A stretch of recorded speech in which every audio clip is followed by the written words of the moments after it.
débat. The honourable member for Vancouver Kingsway. Thank you, Mr. Speaker. As the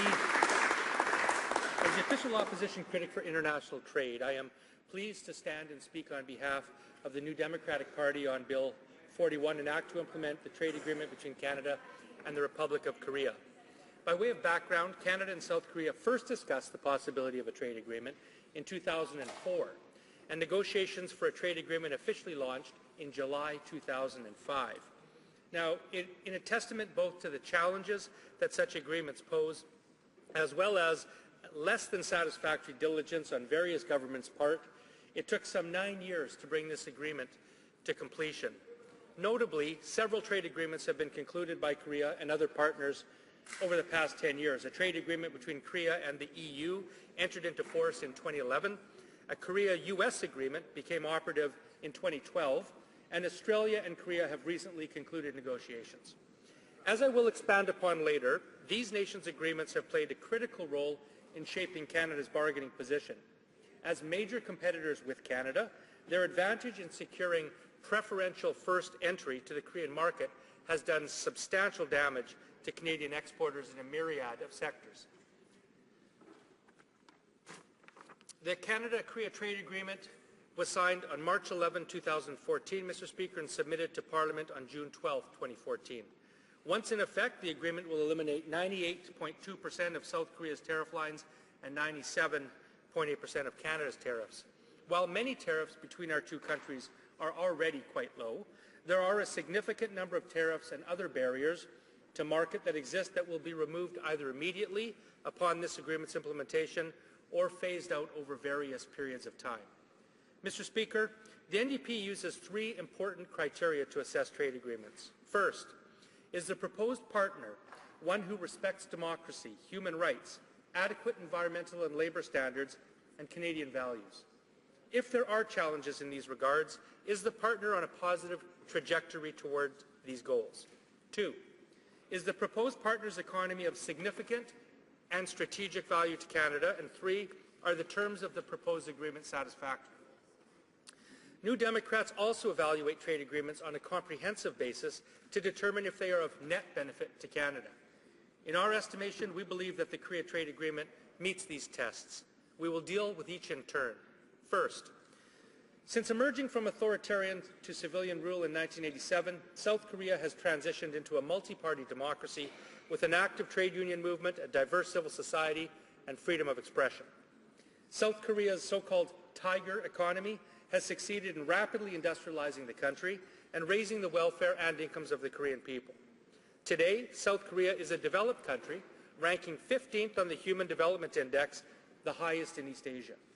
South Korea has developed social programs, sound rule of law, low levels of corruption, and high access to quality education, including having the highest level of post-secondary education participation in the OECD. In recent years, South Korea has emerged as a global leader in environmental economics, investing billions in an ambitious green growth strategy aimed at improving energy efficiency and boosting renewables and green technology. Mr. Speaker, there is no doubt that South Korea is a democratic country who possesses admirable environmental and labour standards and shares important Canadian values, including respect for human rights. Second, is the proposed partner's economy of significant and strategic value to Canada? Mr. Speaker, South Korea is a G20 country with the 15th largest GDP. It is the G20's 8th largest importer. South Korea is Canada's 7th most important trading partner, our 3rd largest in Asia, behind the two largest economies, China and Japan. In 2013, total bilateral trade between our two nations totaled nearly $11 billion, and Canadian exports to South Korea totaled $3.4 billion, while Korean exports to Canada totaled $7.3 billion. In relative terms, Canada exports the same amount to South Korea as we export to France and Germany. We import approximately the same amount as we do from the UK. South Korea is also a major part of the Asian global supply chain and is a gateway market for other Asian economies. As this is Canada's first trade agreement with an Asian country, it provides an important opportunity to gain advantages in the Pacific region and diversify Canada's export markets. Economic models predict that this deal is expected to increase Canadian exports to South Korea by 32% and expand our economy by $1.7 billion. In addition, the Canadian and South Korean economies are largely complementary, meaning that most Canadian industries do not compete directly with Korean industries.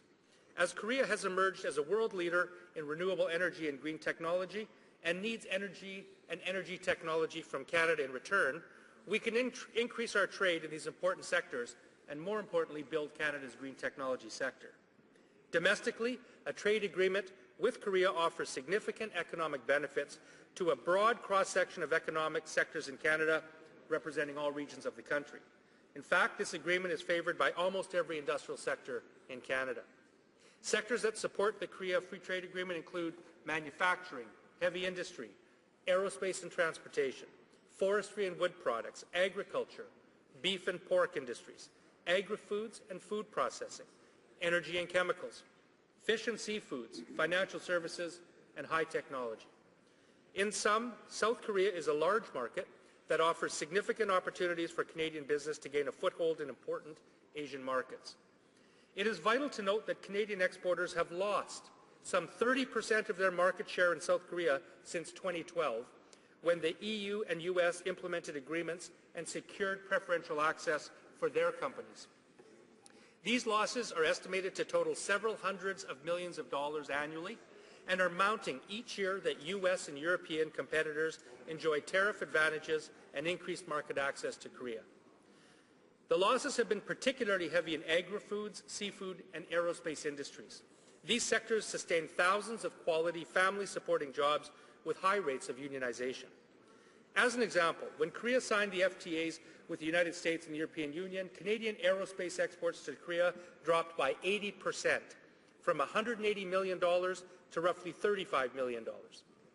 According to Yuen Pao Wu, the former president and CEO of the Asia-Pacific Foundation of Canada, and in my estimation, Canada's leading expert on Asia-Pacific issues, he said this: Canada is an outlier compared to most of our industrialized country competitors, certainly in the G7 and in the OECD, and that puts us at a competitive disadvantage vis-a-vis countries that do have trade agreements with Asian partners.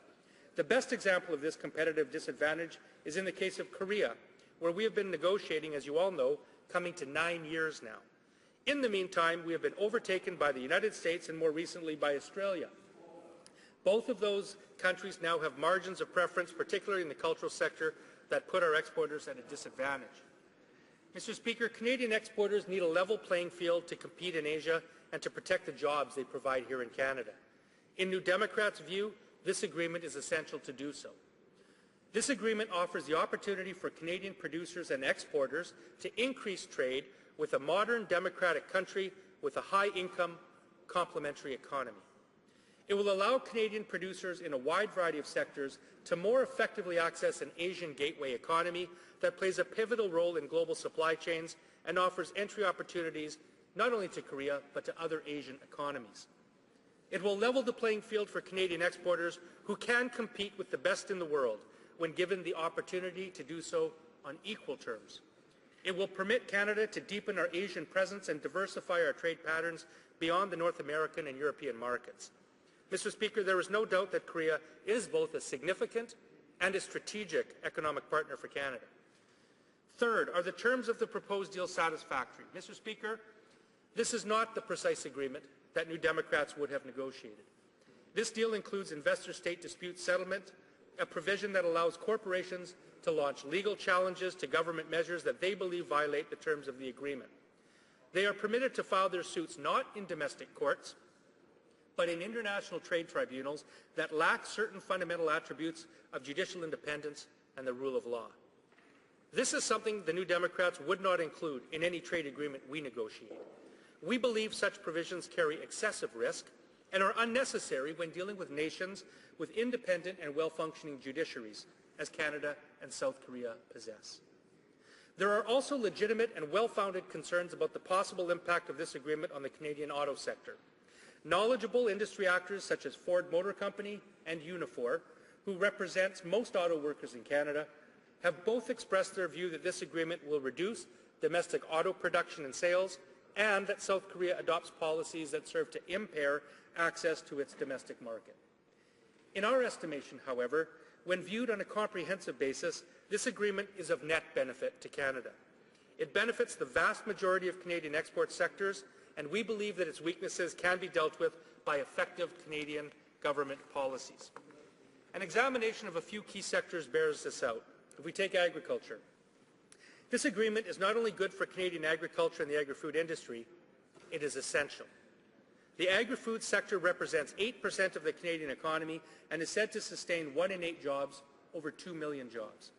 As stated, Canada has suffered significant losses in market share for Canadian agricultural exports to Korea following implementation of the U.S.-Korea deal in 2012.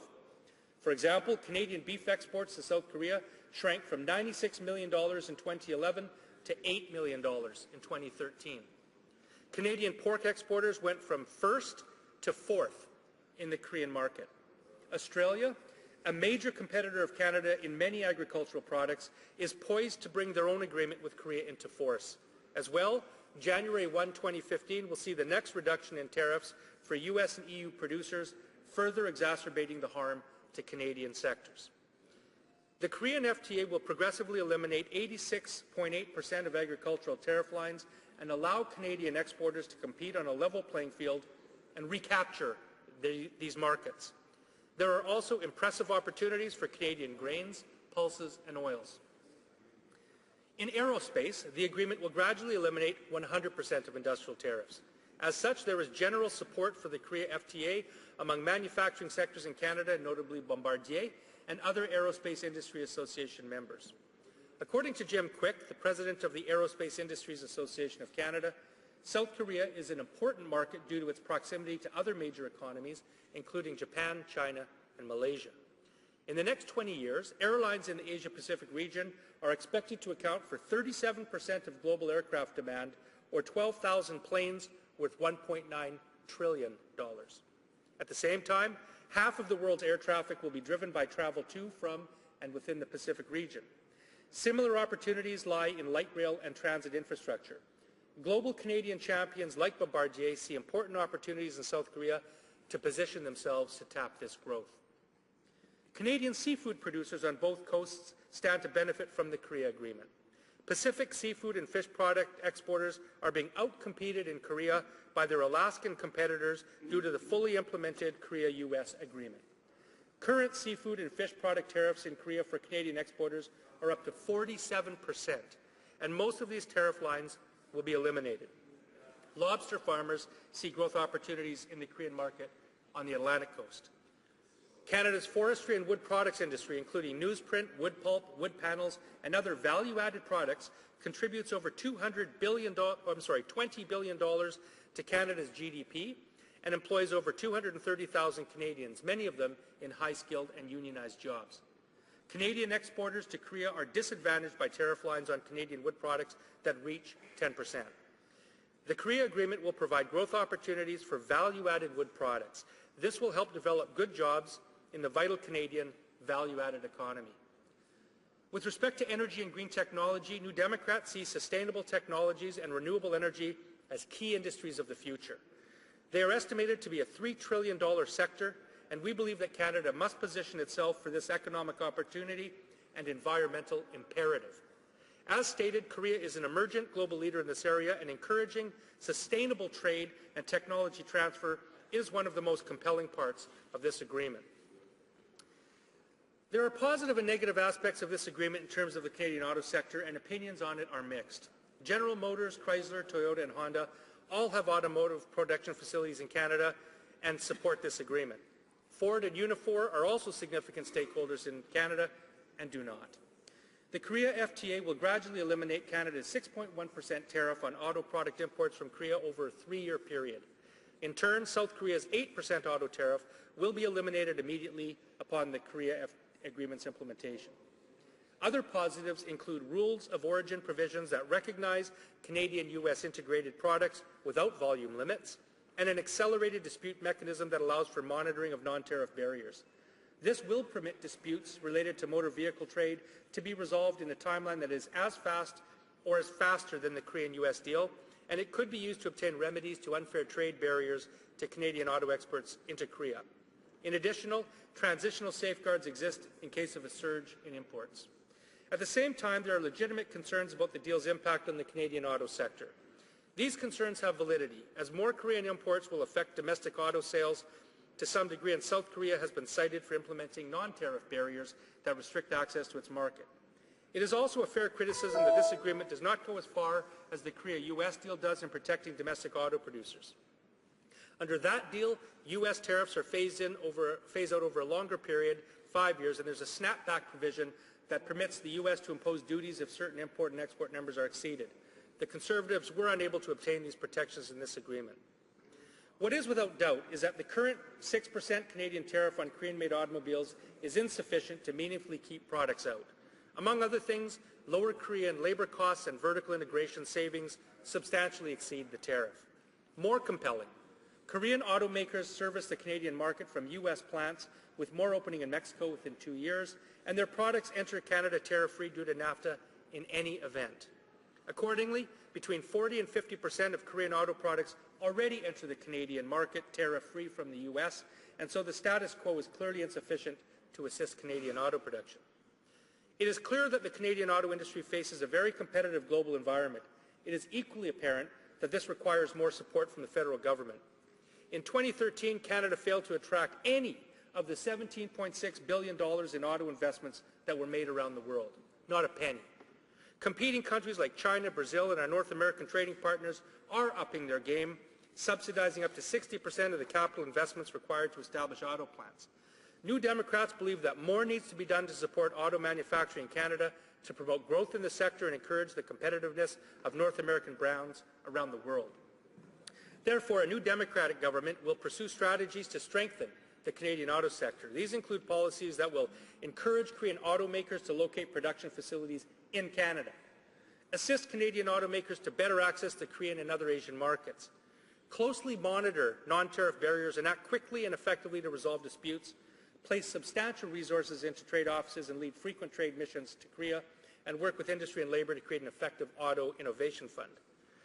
Mr. Speaker, both CETA and the China FTA have provoked widespread public concern in Canada, and New Democrats share those concerns. Importantly, the Korea Agreement differs substantially from those two agreements. Unlike the China FTA, the terms of the Korea Agreement are reciprocal. Unlike CETA, the Korean Agreement does not apply to provincial, territorial, or municipal procurement or crown corporations, where most Canadian procurement is located. Unlike CETA, the Korea Agreement does not apply or negatively affect supply-managed agricultural products. Unlike CETA, the Korea Agreement does not contain any negative intellectual property provisions, for example, pharmaceutical patent or copyright. Notably, intellectual property expert Professor Michael Geis has pronounced positively on the IP terms of the Korea Agreement, calling it an example of a good agreement in this important area. While the Korea FTA does have an ISDS provision, it contains transparency guarantees and is fully cancelable on 6 months' notice. This is contrasted with the China FTA, which binds Canada to ISDS for 31 years, and CETA, which appears to do so for 20 years. Unlike the Conservatives and Liberals, a new Democrat government will involve a full spectrum of Canadian stakeholders, including industry and labour leaders, in monitoring and implementing this deal. Unlike those two parties, the New Democrats will work diligently to eliminate non-tariff barriers and scrutinize the use of the investor-state provisions very closely. Unlike those two parties, a new Democrat government would not hesitate to renegotiate or terminate this deal if meaningful market access is not achieved or the ISDS provisions are abused. Overarching all, Mr. Speaker, New Democrats want to deepen Canada's trade linkages with the Asia-Pacific region, something we recognize as essential to maintaining Canadian prosperity in the 21st century. We support breaking down harmful trade barriers, but believe government should provide the support Canadian industry needs to remain competitive in a more open world economy. We agree with such diverse voices as the Canadian Chamber of Commerce and the Canadian Labour Congress that the government needs to do more than sign trade agreements. It must promote Canadian exports, develop sound Canadian industrial strategies, invest resources in Trade Commission services, and participate meaningfully in regional and international bodies of all types.